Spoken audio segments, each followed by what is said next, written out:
আমাদের যে বর্তমান যে প্রধানমন্ত্রী আছেন, মাননীয় প্রধানমন্ত্রী জনাব তারেক রহমান, উনি দেশের প্রধানমন্ত্রী হওয়ার পরে সর্বপ্রথম আমাদের এই দেশটিকে একটি সুন্দর পরিচ্ছন্ন দেশ হিসেবে গড়ে তোলার জন্য চিন্তা করছেন।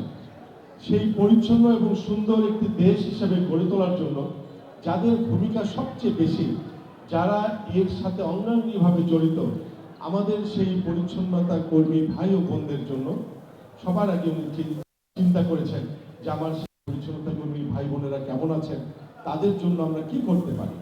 আমাদের সামাজিক অবস্থা দারিদ্রতার নিচে, আমাদের সম্পদ কম, কিন্তু মানুষের চাহিদা অনেক। আমরা কিন্তু চাইলেই সব কিছু করতে পারি না। আমাদের এই সীমিত, আমাদের কষ্টে বুক ফেটে যায়, কিন্তু চাইলেই কিন্তু সম্পদ যেহেতু সীমিত, আমরা চাইলেই কিন্তু সেটি করতে পারি না। তারপরেও এই সীমিত সম্পদ দিয়ে আমাদের মাননীয় প্রধানমন্ত্রী সর্বপ্রথম যে আপনাদের জন্য এই সামান্য ঈদ উপহারটির ব্যবস্থা করেছেন, এই জন্য আপনাদেরকে বুঝতে হবে যে এই সীমিত সম্পদের মধ্যেও এই আপনাদের যে উপহারটি দিচ্ছেন উনি, সেই উপহারের পরিমাণ কিন্তু কম, কিন্তু আপনাদের প্রতি ভালোবাসা বা আপনাদের প্রতি যে ওনার যে চিন্তাটা, এটা কিন্তু অনেক বেশি।